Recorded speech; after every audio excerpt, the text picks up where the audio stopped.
자, 오늘은 확률을 계산하는 방법에 대해서 알아보겠습니다. 오늘 배울 것은 세 가지입니다. 여기 제목처럼 특별한 합법칙, 그리고 특별한 곱법칙, 그리고 여사건, 이렇게 세 가지에 대해서 배울 거예요. 자, 그런데 특별한 하고 이름을 붙인 것은 우리 지난 시간에 배운 대로 상호 배반인 경우와 독립인 경우, 이 두 가지에 해당한다라는 뜻으로 특별한 이렇게 이름을 붙였어요.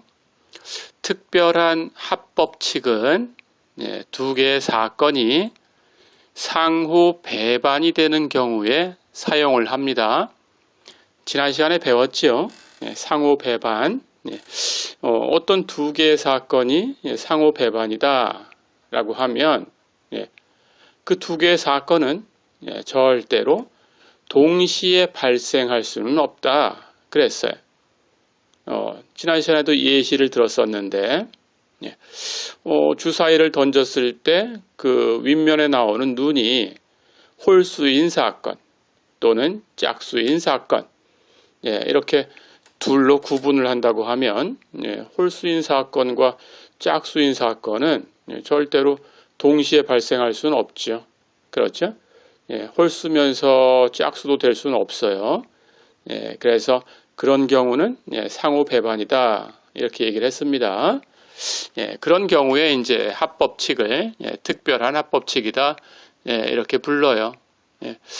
두 번째로 특별한 곱법칙 하는 것은 두 개의 사건이 서로 독립일 때 사용을 합니다. 독립이 되는 경우에 곱법칙이에요. 그것을 우리가 특별한 곱법칙이다 이렇게 부릅니다. 자, 그렇다면 여러분들이 바로 생각을 할 수 있는데 두 개의 사건이 항상 독립이다 라고 할 수는 없죠. 그렇죠? 마찬가지로 두 개의 사건이 항상 상호 배반이다 이렇게 얘기할 수는 없어요. 지난번에도 잠깐 얘기를 했지만 독립이 아닐 수도 있었죠. 그렇죠? 우리 어떤 예시가 있었나요? 주머니 안에 흰 돌과 검은 돌을 넣어놓고 그 돌을 꺼내는 그런 것을 생각해 봤었어요. 자, 그럴 때 돌을 연이어서 두 번 돌을 꺼낸다 이렇게 생각을 했을 때 첫 번째 꺼낸 돌을 다시 주머니에다가 넣고 두 번째 돌을 꺼내는 경우, 이런 경우는 우리가 복원 추출이다 이렇게 불렀었죠. 그런데 첫 번째 돌을 꺼내서 확인하고 다시 안 넣고 그냥 버려요. 그리고 나서 나머지 돌을 가지고 두 번째 돌을 선택하는 그런 경우가 있었죠. 그럴 때는 비복원 추출이라고 한다고 했습니다.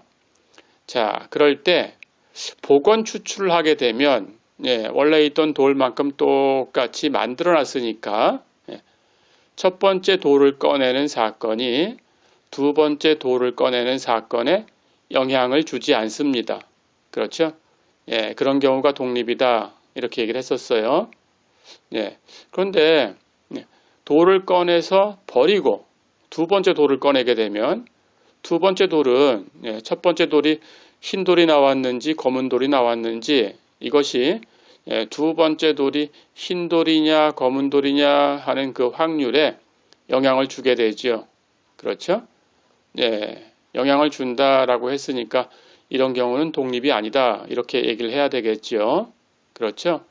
그래서 우리가 지난 시간에 독립이다 아니다 라는 것을 배웠습니다. 상호 배반이다 라는 것도 배웠어요.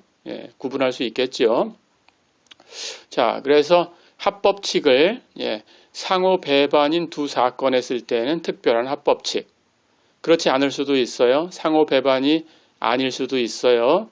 그럴 때는 일반적인 합법칙이라고 불러요. 예, 해서 뒤에서 일반적인 법칙이라는 것을 배우게 될 겁니다.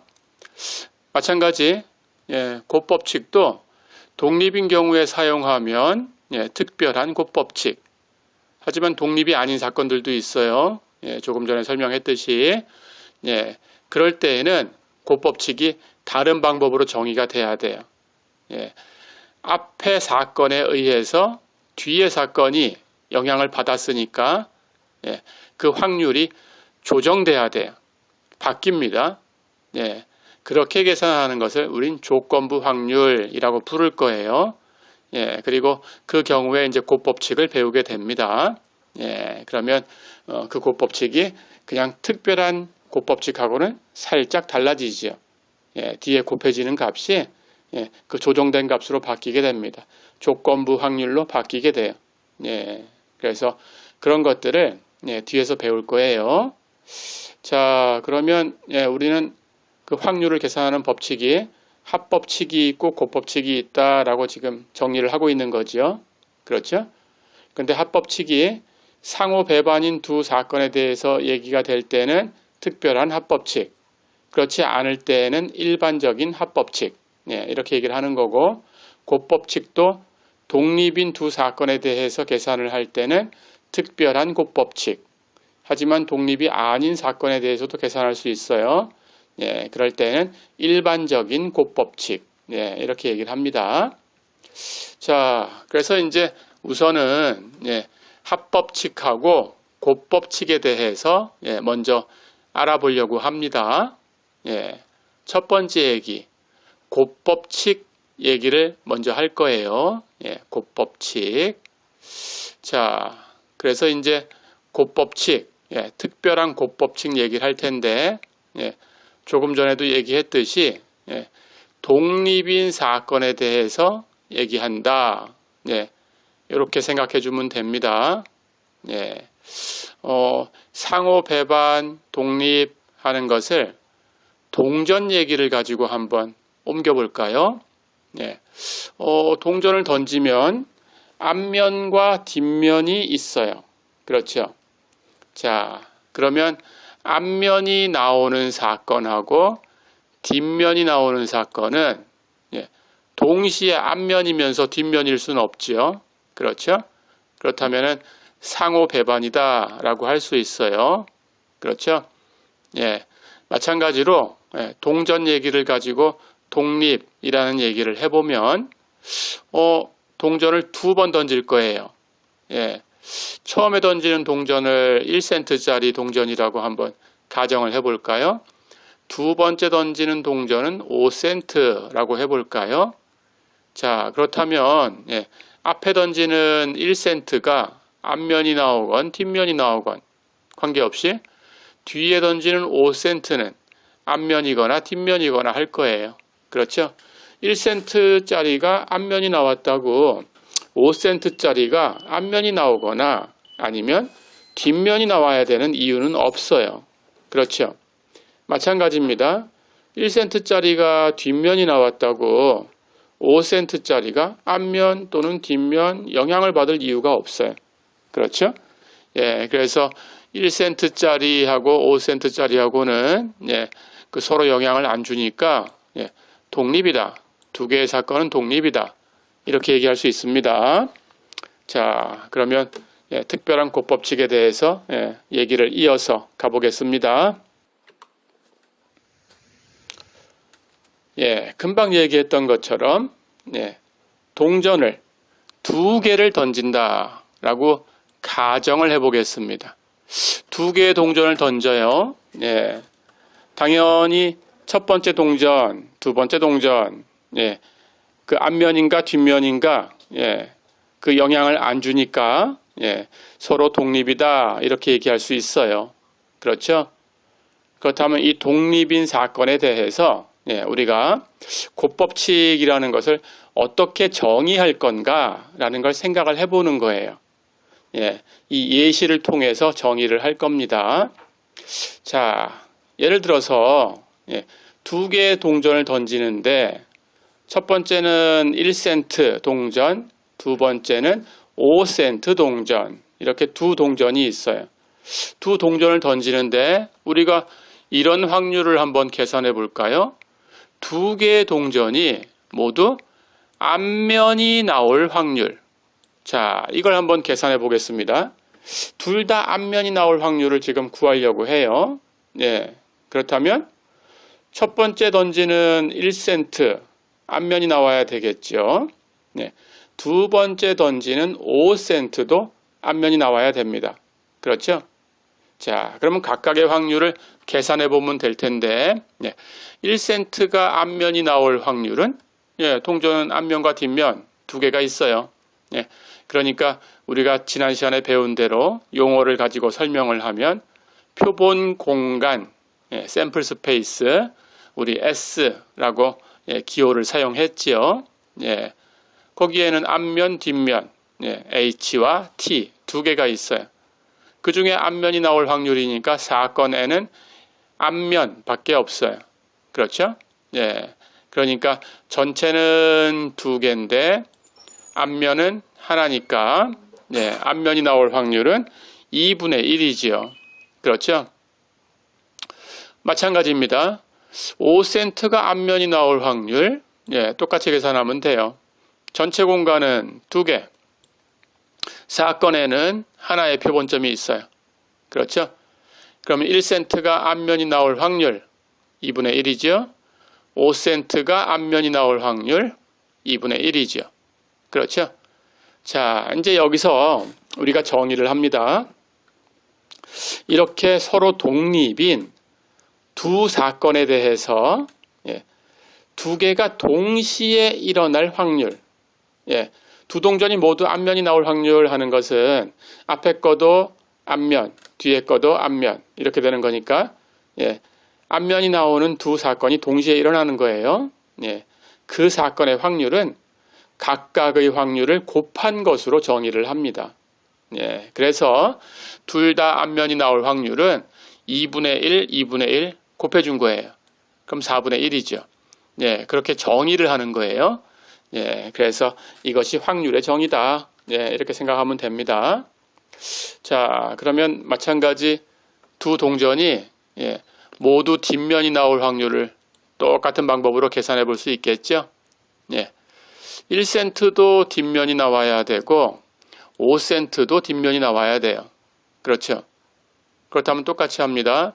1센트가 뒷면이 나올 확률하고 5센트가 뒷면이 나올 확률하고 1센트가 앞면이 나오건 뒷면이 나오건 5센트에 영향을 안 주니까 두 개의 사건은 독립이니까 이 두 확률을 곱하는 것으로 정의를 한다. 이렇게 기억하시면 돼요.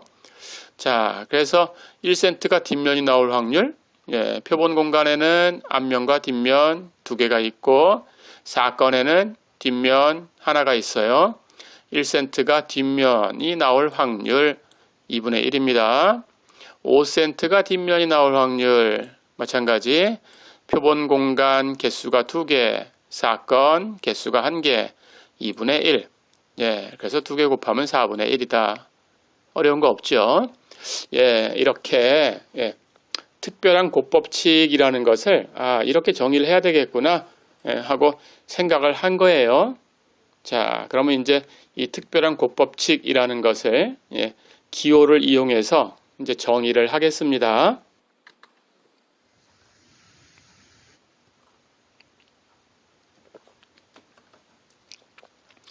금방 봤던 것처럼 서로 독립이 되는 두 사건이 있어요. 자, 그럼 그 사건을 우리가 하나는 A라고 하고 하나는 B라고 이렇게 기호를 쓰겠습니다. 자, 그럴 때 특별한 곱법칙이라는 것을 지금 정의하는 거지요. 특별한 곱법칙은 이렇게 정의를 합니다. A하고 B하고 동시에 일어나는 경우, 두 사건, A라는 사건과 B라는 사건이 동시에 발생하는 경우를 집합기호로 A와 B의 인터섹션이라고 써요. 예, 그럴 때 A와 B의 인터섹션의 확률, 예, 우리는 P 괄호 안에다가 A 인터섹션 B라고 씁니다. 예, P는 우리 전에 배운 대로 probability라는 뜻이라고 했어요. 예, 교집합의 확률이지요. 예, 그 교집합의 확률을 각각의 확률을 곱한 것으로 정의를 합니다. 그러니까 PA하고 A의 확률, 사건 A가 발생할 확률 그런 거죠. PB를 곱하면 돼요. PB, 사건 B가 발생할 확률. 예, 이렇게 갖다 곱하면 됩니다. 예, 그래서 교집합의 확률은 각각의 확률을 곱한 거다. 그런데 주의해야 돼요. 뒤에서 일반적인 걸 배울 거니까. 예, 지금 이것은 예, 두 사건이 독립일 때 사용하는 거다라는 거 잊어버리면 안 돼요. 예, 독립일 때만 이렇게 사용을 합니다. 뒤에서 배우겠지만 예, 독립이 아니면 뒤쪽에 곱해지는 그 확률을 A가 발생함으로써 B가 발생할 확률이 영향을 받아서 달라져요. 예, 그럴 때 그 달라진 그 확률을 우리는 조건부 확률이라고 부를 거예요. 그때 뒤에 곱해지는 PB가 바뀌게 됩니다. 예, 그건 나중에 예, 뒤에서 배울 거예요. 예, 그 B의 확률을 계산하긴 할 건데 예, A라는 게 발생하면서 B가 발생할 확률이 달라졌어요. 그것을 예, PBA라는 기호를 사용할 거예요. 예, 이게 조건부 확률입니다. 그래서 일반적일 때는 뒤에 예, 이렇게 조건부 확률이 곱해질 거다. 예, 그건 뒤에서 배우기로 합시다. 예, 어쨌든 특별한 곱법칙 예, 두 사건이 독립일 때만 쓴다. 예, 그런데 교집합의 확률은 각각의 확률을 곱한 것하고 같다. 예, 그렇게 기억을 해두세요. 자, 여기서는 두 사건에 대해서만 얘기를 했지만 세 개의 사건에 대해서도 똑같이 확장해서 할 수 있어요. 네 개의 사건도 됩니다. 5개, 6개 그 이상이 돼도 예, 똑같이 예, 독립이 되기만 하면 예, 이렇게 얘기할 수 있습니다. 예, 그래서 사건이 3개라고 해도 3개의 사건이 모두 발생할 확률. 그런데 A라는 사건과 B라는 사건과 C라는 사건이 예, 서로 독립인 사건들이다. 그러면 예, 그 교집합의 확률은 A의 확률, B의 확률, C의 확률 각각의 확률을 예, 서로 곱해주면 돼요. 예, 그래서 PA 곱하기 PB 곱하기 PC 이렇게 주어집니다. 예, 4개도 5개도 똑같이 하시면 돼요. 예, 그래서 독립이면 그냥 각각의 사건의 확률을 곱한다. 예, 그렇게 생각하시면 됩니다. 자, 그럼 그걸 가지고 동전이 3개 있다고 가정해 보세요. 3개의 동전이 모두 앞면이 나올 확률 똑같이 얘기할 수 있죠? 예, 첫 번째 동전, 두 번째 동전, 세 번째 동전. 예, 첫 번째 동전이 앞면이 나오건 뒷면이 나오건 두 번째 동전, 세 번째 동전에 영향을 주지 않아요. 그렇죠? 예, 두 번째 동전도 마찬가지입니다. 첫 번째 동전에 영향을 받지 않고 예, 세 번째 동전에 영향을 주지도 않아요. 그렇죠? 세 번째 동전도 첫 번째 동전과 두 번째 동전에 영향을 받지 않아요. 그렇죠? 예, 그래서 그 3개의 동전은 예, 앞면이 나오든 뒷면이 나오든 그 확률이 예, 서로 독립이다 이렇게 얘기할 수 있어요. 그렇죠? 자, 그렇다면 각각의 확률을 곱하면 됩니다. 첫 번째 동전이 앞면이 나올 확률 2분의 1이죠. 두 번째 동전이 앞면이 나올 확률 마찬가지로 2분의 1이지요. 그렇죠? 세 번째 동전이 앞면이 나올 확률 역시 2분의 1입니다. 그러니까 3개의 동전이 전부 앞면이 나올 확률은 2분의 1을 3번 곱했으니까 8분의 1이죠. 그렇죠? 예, 이렇게 계산하시면 됩니다. 예. 자, 그렇다면 동전이 100개 있어도 마찬가지다 라는 걸 알 수 있겠죠? 예, 100개의 동전 던졌어요. 근데 100개가 전부 앞면이 나왔다? 그 확률이 얼마냐? 이렇게 묻는 거죠. 각각의 동전은 앞면이 나올 확률이 2분의 1. 그렇다면 100개가 전부 2분의 1씩 곱해져야 되니까 2분의 1에 100승이 되지요. 그렇죠? 예, 이렇게 쓰셔도 되고, 예, 이걸 계산기로 계산하셔도 돼요. 해서 계산기로 계산을 하게 되면, 예, 7.8886 곱하기 10의 마이너스 31승이다. 예, 이런 식으로 아주 작은 값이 나오게 됩니다. 예, 이렇게 기억하시면 되겠어요. 자, 그래서 독립인 케이스의 곱법칙에 대해서 예, 우리 기호를 사용해서 한번 얘기를 해봤습니다. 그렇죠? 교집합의 확률을 계산하는 거지요. 동시에 발생한다라는 것은 예, 그때 그 사건이 두 사건이 독립이 되면 각각의 확률을 곱해준다. 예, 그렇게 기억하시면 됩니다. 예. 자, 그렇다면 똑같은 얘기를 다시 한 번만 해보겠습니다. 예, 특별한 곱법칙은 예, 조금 전에 동전 얘기를 다시 한번 정리해 보는 거예요. 예, 독립인 사건에 적용이 되는 거다. 그렇죠? 예, 그래서 동전을 가지고 예를 들었었고 한 개의 동전을 3번 던져서 모두 앞면이 나올 확률은 2분의 1씩 3번 곱하면 8분의 1이다. 그렇죠? 예, 특별한 곱법칙은 예, 사건이 2개 있을 때만 얘기하는 건 아니다. 3개가 있어도 된다. 그렇죠? 예, 그런데 독립일 때만 사용한다. 4개 있어도 마찬가지다. 독립일 때 사용한다. 그렇죠? 예, 이렇게 정리가 됐습니다. 자, 이번에는 예, 특별한 합법칙에 대해서 알아보겠습니다.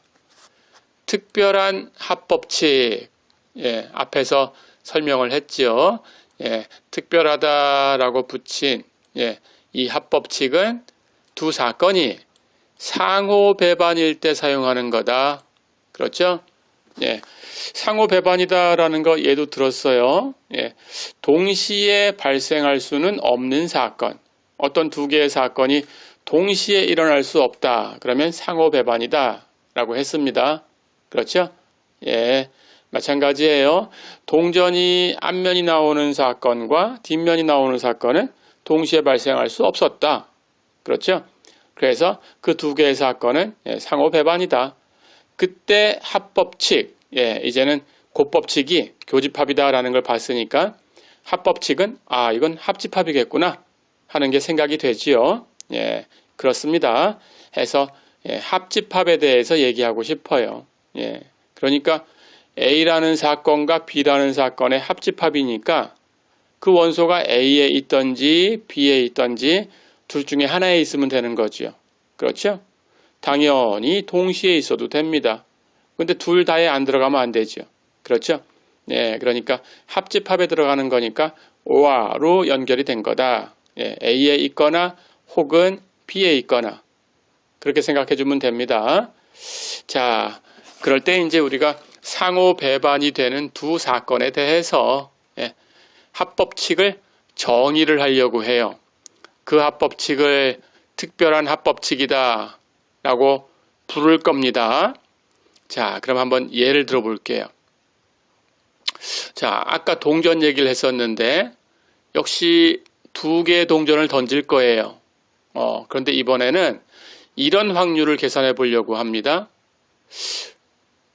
두 개의 앞면이나 두 개의 뒷면이 나오는 경우는 조금 전에 계산을 해봤어요. 곱법칙을 가지고. 그런데 동전을 던지면 한 개의 앞면이 나오고 한 개의 뒷면이 나오는 경우를 생각해 볼 수 있어요. 그렇죠? 아까 얘기했던 것처럼 1센트 동전하고 5센트 동전을 가지고 얘기를 한다면 1센트는 앞면이 나오고 5센트는 뒷면이 나오든지 아니면 반대로 1센트는 뒷면이 나오고 5센트가 앞면이 나오든지 이런 경우지요. 하나는 앞면이 나오고 하나는 뒷면이 나오는 경우가 있어요. 그렇죠? 그렇다면 하나는 앞면이 나오고 또 하나는 뒷면이 나오는 그런 확률이 얼마냐? 예, 이렇게 물어볼 수 있죠. 그렇죠? 예, 그렇다면 그런 확률을 계산해 볼 수 있습니다. 예, 조금 전에 설명한 것처럼 1센트는 앞면이 나와주고 5센트는 뒷면이 나와주던지 아니면 반대로 5 5센트가 앞면이 나오고 1센트가 뒷면이 나오든지 이런 경우예요. 그렇죠?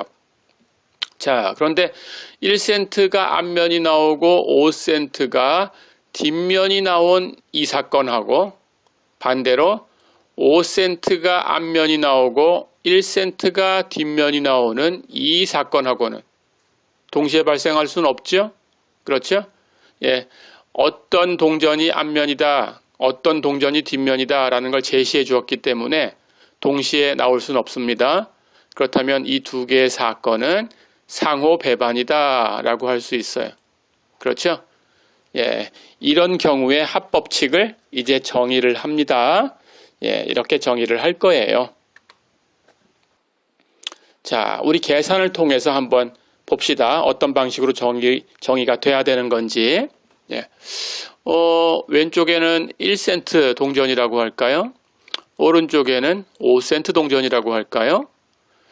둘 중에 하나는 앞면이 나오고 둘 중에 하나는 뒷면이 나오는 경우를 생각해 보는 거예요. 그렇다면 1센트가 앞면이 나오고 5센트가 뒷면이 나올 수 있어요. 반대로 1센트는 뒷면이 나오고 5센트는 앞면이 나올 수 있어요. 그렇죠? 그런 확률을 계산하면 돼요. 그리고 1센트가 앞면, 5센트가 뒷면 이렇게 나오는 사건과 1센트가 뒷면, 5센트가 앞면 이렇게 나오는 사건은 이 위에 있는 사건과 아래에 있는 사건은 서로 어떻다? 동시에 일어날 수는 없다. 그렇죠? 예, 그것을 용어로 뭐라고 했어요? 상호 배반이다 라고 했습니다. 그렇죠? 상호 배반인 사건이에요. 그럴 때 이런 경우의 확률을 이렇게 위의 경우가 나오든지 이렇게 아래 경우가 나오든지 둘 중에 하나가 나오는 그런 사건, 그 사건의 확률 이렇게 물으면 우린 이렇게 정의할 거예요. 예, 위의 사건의 확률과 아래 사건의 확률을 더한 것으로 정의를 할 거예요. 두 개를 이렇게 더해 준 거, 이렇게 정의할 거예요. 예, 조금 이따 기호를 써서 정의를 할 겁니다. 자, 그렇다면 계산은 이미 다 계산할 수 있지요. 예, 1센트가 앞면이 나올 확률 2분의 1이지요. 5센트가 뒷면이 나올 확률 2분의 1이지요. 그렇죠? 예. 그런데 1센트가 앞면이 나오거나 뒷면이 나오거나 5센트에 영향을 안 주니까 서로 독립. 그렇죠? 해서 그냥 곱하기 한다. 그럼 2분의 1 곱하면 두 번 곱했으니까 4분의 1. 그렇죠? 예. 여기에는 여기 곱하기 한 거에는 조금 전에 배웠던 특별한 곱법칙이 들어간 거예요. 그렇죠? 예, 서로 독립이다. 예, 그래서 특별한 곱법칙이 들어간 겁니다. 예, 두 번째 사건, 1센트가 뒷면이 나오고 5센트가 앞면이 나오는 사건. 예, 마찬가지. 서로 독립이니까 곱하기로 계산할 수 있어요. 그렇죠? 1센트가 뒷면이 나올 확률 2분의 1. 5센트가 앞면이 나올 확률 2분의 1. 그렇죠? 그래서 곱하면 4분의 1. 그렇죠? 예. 이제 위의 사건과 아래 사건이 상호 배반이니까 그 둘 중에 하나가 나오는 경우를 이제 이렇게 정의를 할 거예요. 조금 전에 설명했듯이 두 사건의 확률을 더한 걸로 정의하자. 예, 이게 특별한 합법칙입니다. 자, 그래서 1센트가 앞면이 나오고 5센트가 뒷면이 나오는 그런 사건의 확률 2분의 1 곱하기 2분의 1 해서 4분의 1.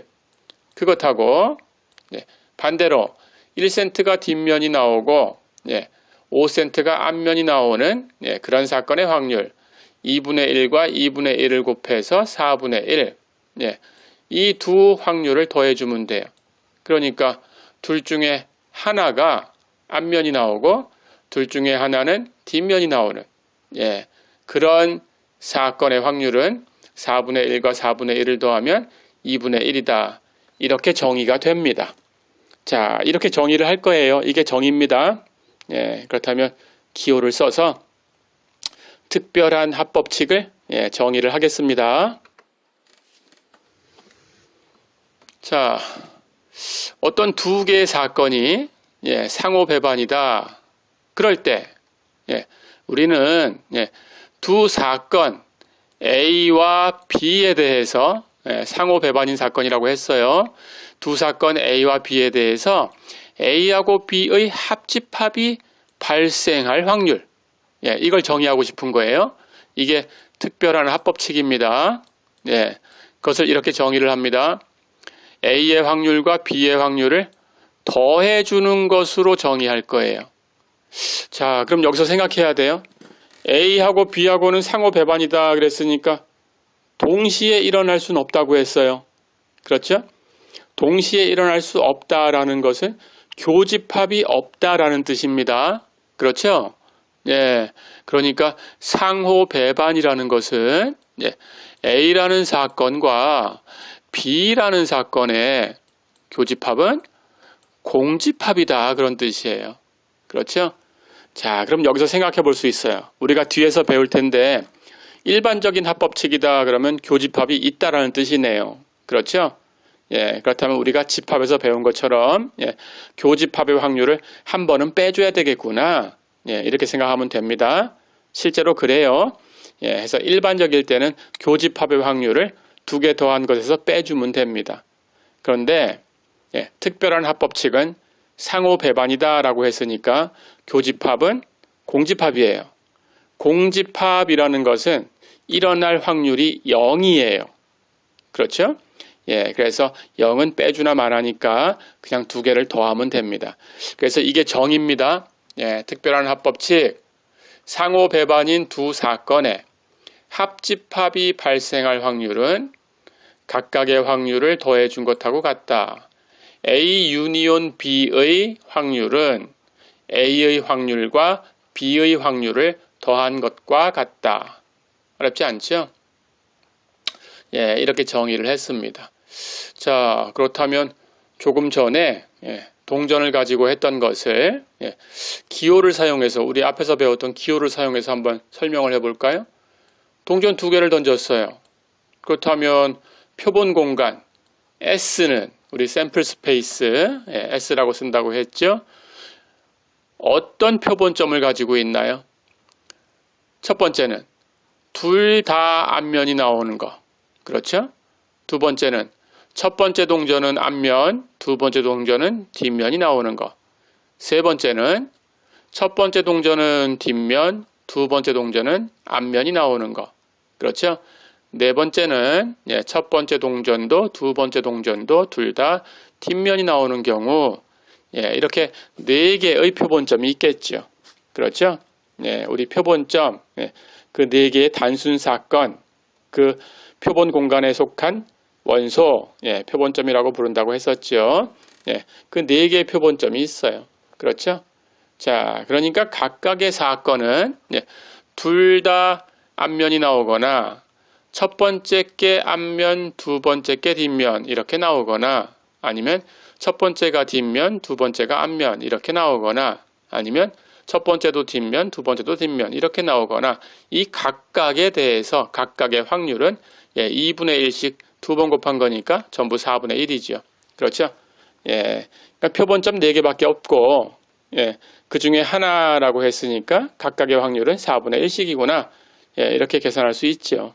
그렇죠? 그래서 이걸 가지고 앞에 얘기를 할 수 있어요. 그러니까 앞에서 둘 중에 하나는 앞면이고 둘 중에 하나는 뒷면이다 라는 확률을 계산해 봤었죠.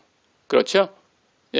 그러니까 앞면이 한 번 나와야 되고 뒷면이 한 번 나와야 되는 거예요. 두 개 중에서. 그렇죠? 앞면도 하나 있어야 되고 뒷면도 하나 있어야 되고. 그렇죠? 그런 케이스를 우리가 관심을 갖는 거 성공이라고 한번 얘기를 해볼까요?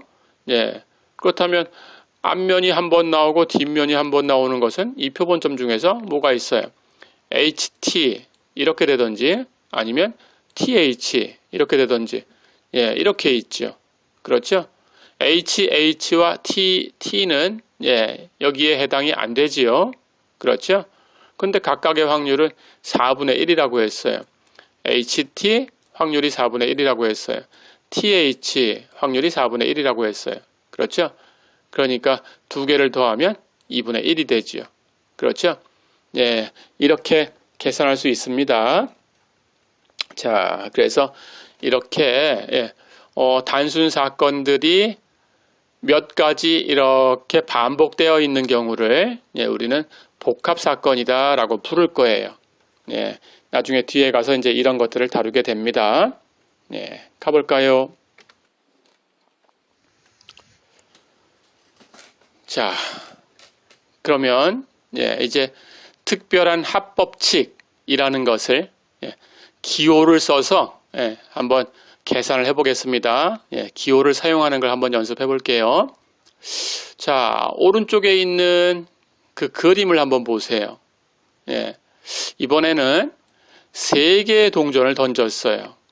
자, 그럴 때 지금 어떤 걸 계산하고 싶은 거냐 하면 동전 3개를 던졌을 때 앞면이 2개가 나와줘야 돼요. 어디에서 나오든 하여간 앞면이 2개. 그리고 뒷면이 1개가 나와줘야 돼요. 앞면이 2번 나오고 뒷면은 1번 나오는 그런 사건. 그런 사건의 확률이 얼마냐? 이렇게 한번 그림을 가지고 계산해 보려고 합니다. 자, 그럼 마찬가지로 우리는 이 각각의 사건을 볼 텐데 앞면이 2번 나오면 되는 거니까 어디에 있건 관계없어요. 그래서 그 3개의 동전을 순서대로 한번 1센트짜리가 있고 5센트짜리가 있고 10센트짜리가 있다라고 한번 생각을 해볼게요. 그럼 앞면이 2번 나오면 되니까 첫 번째 사건 우리가 생각할 수 있는 건 1센트하고 5센트가 앞면이 나오는 걸 생각할 수 있죠. 두 번째는 1센트하고 10센트가 앞면이 나오는 걸 생각할 수 있죠. 세 번째는 5센트와 10센트가 앞면이 나오는 것을 생각할 수 있어요. 그렇죠? 그럼 나머지 하나는 뒷면이 나와주면 되지요. 그렇죠? 그렇게 생각하면 됩니다. 그러니까 뒷면이 10센트짜리가 나오든지 5센트짜리가 나오든지 1센트짜리가 나오든지 한 번 나오고 나머지 2개는 앞면이 나오면 돼요. 그렇죠? 그 사건들은 자, 우리가 앞면이 1센트, 5센트에 있고 뒷면이 10센트에 있는 그 사건을 A라고 하고 이번에는 1센트, 10센트에서 앞면이 있고 5센트에서 뒷면이 나오는 그런 사건을 B라고 하고 그리고 이번에는 5센트하고 10센트가 앞면이 나오고 1센트는 뒷면이 나온 그런 사건을 C라고 한다면 당연히 어떤 동전이 어떤 면이 나와야 된다라는 걸 제시를 했으니까 A라는 사건과 B라는 사건과 C라는 사건은 어때요? 동시에 발생할 수 없죠? 상호 배반입니다. 그렇죠? 상호 배반인 3개의 사건이 있는 거죠. 그렇죠? 그러니까 앞면이 2개 나오고 뒷면이 1개 나오는 확률 이걸 구해라 그랬다면 이 상호 배반인 3사건의 합집합이 되는 거죠. 그렇죠? 자, 그래서 우리가 구하고 싶은 확률은 A 유니온 B 유니온 C가 되는 겁니다. 그렇죠? 그런데 상호 배반이다 라고 했으니까 특별한 합법칙을 씁니다. A의 확률과 B의 확률과 C의 확률을 그냥 더하면 된다. 그렇죠? 자, 그러면 A의 확률, B의 확률, C의 확률을 계산해 보시면 됩니다. 그렇죠? 해서 계산해 볼까요? A의 확률이라는 것은 당연히 2분의 1 곱하기 2분의 1 곱하기 2분의 1 했으니까 8분의 1이죠. 그렇죠? 1센트 앞면이 나올 확률 2분의 1입니다. 5센트 앞면이 나올 확률 2분의 1입니다. 10센트 뒷면이 나올 확률 2분의 1입니다. 그렇다면 곱하게 되면은 당연히 8분의 1이죠. 그렇죠? 두 번째 B라는 사건이 발생할 확률도 똑같이 하면 됩니다. 1센트가 앞면이 나올 확률 2분의 1이지요. 5센트가 뒷면이 나올 확률 2분의 1이지요. 10센트가 앞면이 나올 확률 2분의 1이지요.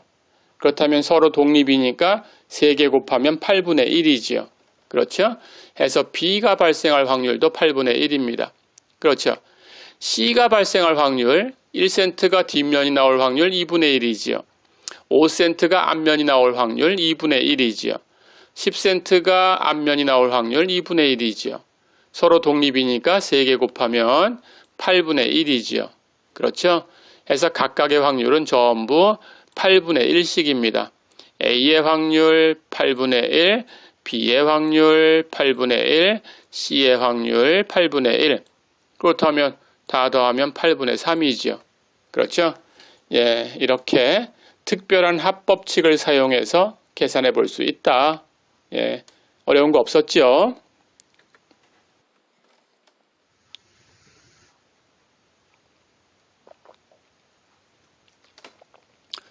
자, 그렇다면 이번에는 예제를 풀어보겠습니다. 예를 들어서 자, 전쟁이 일어났는데 적의 군사 코드를 파괴시키려고 해요. 그런데 그 코드를 파괴할 수 있는 사람을 구해왔습니다.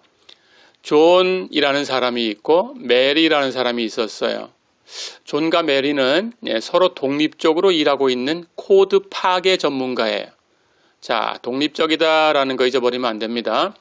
그런데 존의 실력은 코드를 파괴할 확률이 3분의 2입니다.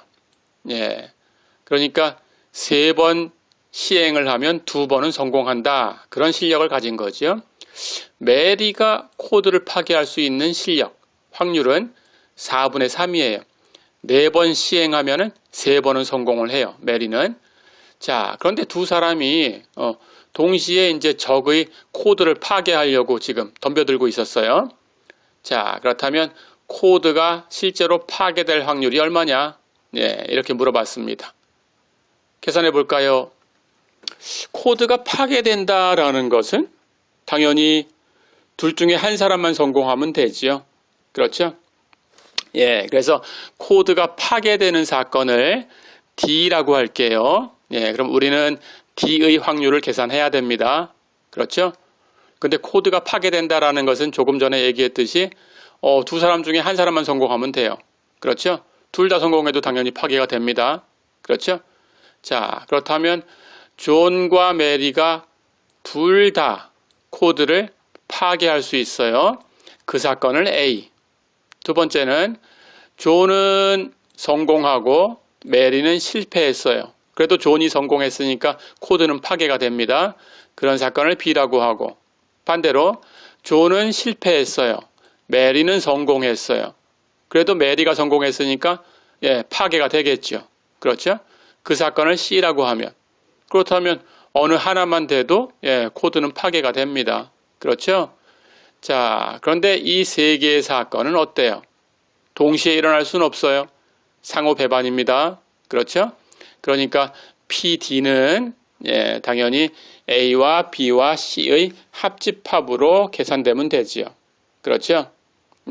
상호 배반이니까 그냥 각각의 확률을 더해주면 돼요. A의 확률과 B의 확률과 C의 확률을 더하면 됩니다. 그렇죠? 그럼 각각 계산해 볼까요? A의 확률이라는 것은 A 어떤 사건이냐? 존과 메리가 둘 다 성공하는 거예요. 그렇죠? 근데 서로 독립이라고 했어요. 그러니까 각각의 확률을 곱하면 됩니다. 그런데 존이 성공할 확률 3분의 2였죠. 메리가 성공할 확률 4분의 3이었죠. 서로 독립이니까 그냥 곱하면 되지요. 그렇죠? 해서 곱해주면 약분하고 3분의 2와 4분의 3을 곱했으니까 2분의 1이 되네요. 그렇죠? 자, 두 번째는 B의 확률은 B는 뭐라고 했어요? 존은 성공하고 메리는 실패한다고 했어요. 독립이니까 곱하면 됩니다. 그렇죠? 존이 성공할 확률은 3분의 2입니다. 메리가 성공할 확률은 4분의 3이었으니까 메리가 지금 실패했다고 했으니까 4분의 1이죠. 실패할 확률. 그렇죠? 해서 4분의 1을 곱해야 되니까 약분할 거 약분하고 계산하면 6분의 1이 되죠. 그렇죠? C의 확률은 어떻게 되나요? C는 메리가 성공하는 거예요. 조는 실패해요. 그런데 서로 독립적으로 일하니까 역시 곱하기 하면 됩니다. 그렇죠? 근데 조는 성공할 확률이 3분의 2니까 실패할 확률이 3분의 1이란 뜻이고, 그렇죠? 메리가 성공할 확률은 4분의 3이네요. 그렇죠? 해서 곱하면 4분의 1이 되네요. 그렇죠? 자, 그러면 이제 그 코드가 파괴될 확률은 상호 배반인 세 사건의 합집합으로 만들어진 사건이니까 각각의 사건의 확률을 더해주면 첫 번째 건 2분의 1이었어요. 두 번째 건 6분의 1이었어요. 세 번째 건 4분의 1이었어요. 해서 분모를 12로 통분하면 첫 번째는 분자가 6, 두 번째는 분자가 2, 세 번째는 분자가 3 해서 다 더하면 분자는 11. 그래서 확률은 12분의 11이다. 어렵지 않죠? 이렇게 특별한 합법칙에 대해서 예를 한번 들어봤습니다. 자, 가볼까요? 이제 마지막 얘기입니다. 여사건. 여사건 하는 것은 우리 집합적으로 여집합이라는 걸 알지요? 컴플리먼트. 그거예요. 똑같은 겁니다. 자, 우리가 조금 전에 코드가 파괴되는 확률이라는 걸 계산해 봤었어요. 그렇죠? 그런데 거기서 한번 생각을 해봅니다. 적어도 하나라는 것은 아까처럼 적어도 한 사람이 성공할 거라고 생각해 보세요. 그렇다면 존이 성공하든지 메리가 성공하든지 아니면 존하고 메리가 둘 다 성공하든지 이게 적어도 하나라는 거죠. 그렇죠? 그것하고 어느 것도 아니다라는 것하고 생각해 보세요. 존도 실패하고 메리도 실패하고 이런 경우를 생각해 보세요. 그럼 적어도 하나라는 것은 존이 성공하고 메리는 실패하고 반대로 메리가 성공하고 존은 실패하고 아니면 둘 다 성공하고 이런 거고 어느 것도 아니다라는 것은 존도 실패하고 메리도 실패하고 그렇죠. 그런데 그걸 다 합치니까 전체가 되지요. 그렇죠? 그 외에는 없어요. 그렇죠? 자, 그런데 적어도 하나인 그런 사건하고 어느 것도 아니다라는 사건하고는 교집합이 없어요. 그렇죠? 그런 사건에 대해서 우리가 얘기하고 싶어요. 자, 어떤 두 개의 사건이 있는데 두 사건은 합하면 그 확률이 1이 돼요.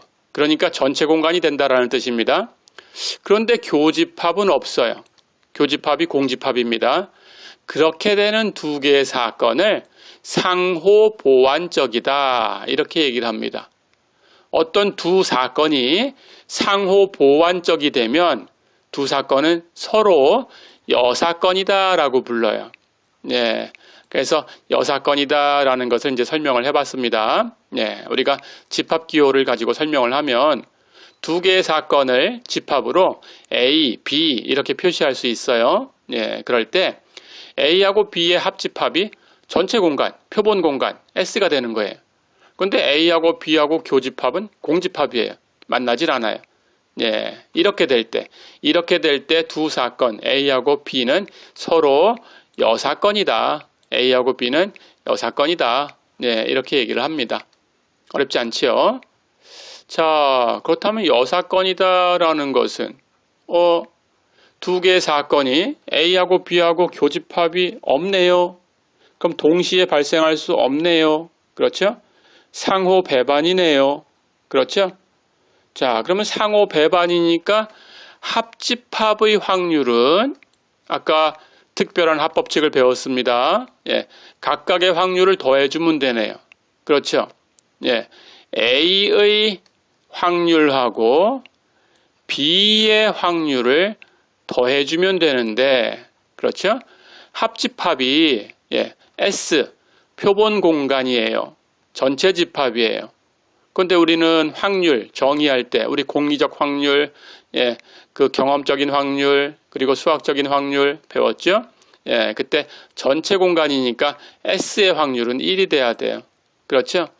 그렇다면 A 유니온 B 이것의 확률은 그 합집합이 S니까 S의 확률하고 같아야 되는데 S의 확률은 1이다.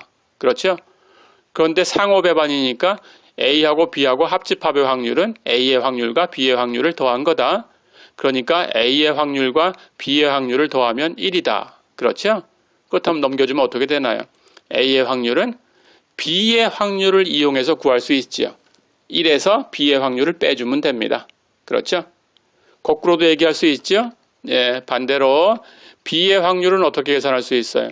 1에서 A의 확률을 빼주면 되지요. 그렇죠? 예, 그렇게 하면 됩니다. 자, 그렇다면 아까의 경우는 어떻게 얘기할 수 있어요?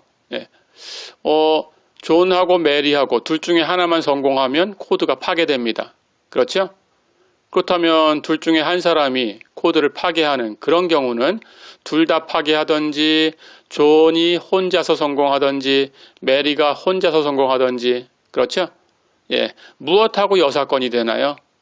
존하고 메리가 모두 실패하는 그런 사건하고 여사건이 되지요. 그렇죠? 그런데 존하고 메리가 모두 실패할 확률은 어떻게 돼요? 존은 성공이 3분의 2니까 실패가 3분의 1. 메리는 성공이 4분의 3이니까 실패가 4분의 1. 그러니까 둘 다 실패할 확률은 존이 실패할 확률 3분의 1하고 메리가 실패할 확률 4분의 1하고 곱하면 12분의 1. 그렇죠? 그러니까 우리가 아까 예제에서 봤던 그것은 1에서 12분의 1을 빼주면 되지요. 그렇죠? 그렇다면 12분의 11이다라는 똑같은 결과를 얻을 수 있죠. 그렇죠? 예, 이렇게 하시면 됩니다. 자, 그러면 예제 두 개를 풀어보고 마치도록 하겠습니다. 예제 두 문제만 풀어볼게요. 자, 첫 번째 예제 한번 볼까요? 조금 전에 존과 메리 코드 파괴하는 얘기를 했었는데 거기서 기껏해야 한 사람이 코드를 파괴할 확률이 얼마냐 이렇게 물어봤어요. 기껏해야 한 사람이라고 했으니까 두 사람 모두는 아니다라는 거죠. 그렇죠? 그럼 기껏해야 한 사람이니까 경우는 둘 다 실패하면 어쨌든 기껏해야 한 사람에 해당이 됩니다. 그렇죠? 예. 존이 성공하고 메리가 실패해도 기껏해야 한 사람이 성공했어요. 그렇죠? 존이 실패하고 메리가 성공해도 기껏해야 한 사람이 성공을 했어요. 그렇죠? 자, 그렇다면 기껏해야 한 사람이라는 것은 결국은 둘 다 성공하는 것하고 합하면 전체 집합이 됩니다. 그렇죠? 그런데 둘 다 성공하는 것하고는 교집합은 없어요. 그렇죠? 그렇다면 상호 보완적이니까 두 사건은 여사건이 되지요. 그렇죠? 그럼 그렇게 계산할 수 있죠. 그렇죠? 자, 그래서 결국은 우리가 존과 메리가 두 사람 모두 코드를 파괴하는 확률을 계산을 해보면 존이 파괴할 확률은 3분의 2, 메리가 파괴할 확률은 4분의 3이라고 했어요. 그렇죠? 해서 계산하면 둘 다 성공할 확률이 2분의 1이었어요. 그렇죠? 그럼 이제 여사건이니까 기껏해야 한 사람이 성공할 확률은 1에서 이걸 빼주면 됩니다. 그렇죠? 근데 이 값이 2분의 1이었으니까 1에서 빼주면 2분의 1이 되네요. 그렇죠? 그래서 기껏해야 한 사람이 코드를 파괴할 확률은 2분의 1이다. 그렇죠?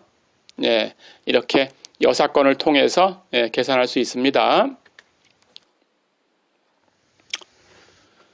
자, 문제를 하나만 더 풀어보겠습니다. 그렇다면 똑같은 문제를 가지고 이번에는 한 사람만 코드를 파괴할 확률을 구해라. 그랬어요. 한 사람만 파괴한다라고 했으니까 존이 성공하고 메리는 실패해야 되지요. 그렇죠? 반대로 존이 성공하고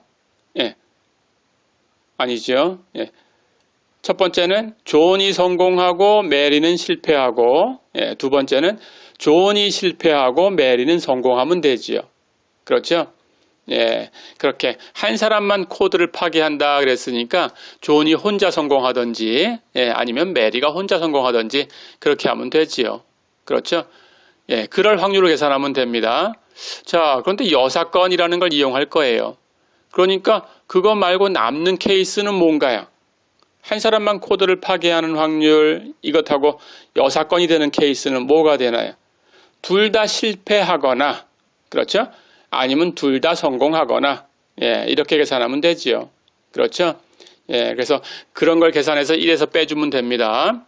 자, 그러면 둘 다 파괴할 확률하고 둘 다 파괴하지 못할 확률을 계산해서 더해가지고 1에서 빼주면 돼요. 그렇죠? 물론 각각 계산해서 그냥 실제적인 값을 계산할 수도 있지만 지금 여사건을 이용하려고 하는 거예요. 그래서 둘 다 파괴할 확률이라는 것은 존이 파괴할 확률 3분의 2하고 메리가 파괴할 확률 4분의 3을 곱하면 되고 그건 2분의 1이고 그렇죠? 둘 다 파괴하지 못할 확률은 존이 실패할 확률, 성공이 3분의 2였으니까 실패는 3분의 1 하고 메리가 실패할 확률, 메리는 성공이 4분의 3이었으니까 실패할 확률은 4분의 1. 두 개를 곱하면 되지요. 서로 독립적으로 일한다고 했으니까. 그렇죠? 그렇다면 3분의 1과 4분의 1을 곱하면 12분의 1이 되지요. 그렇죠?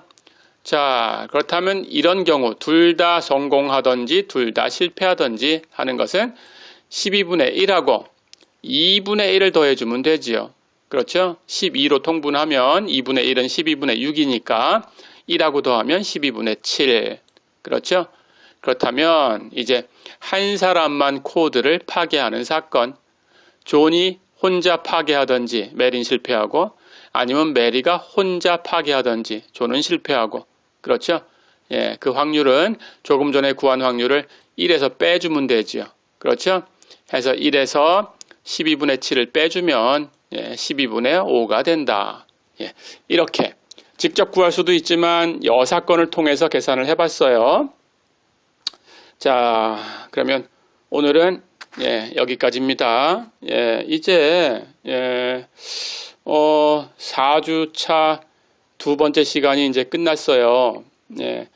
다음 주에 어떻게 될지는 모르겠지만 다음 주에는 꼭 강의실에서 만나서 강의를 할 수 있게 되기를 바랍니다.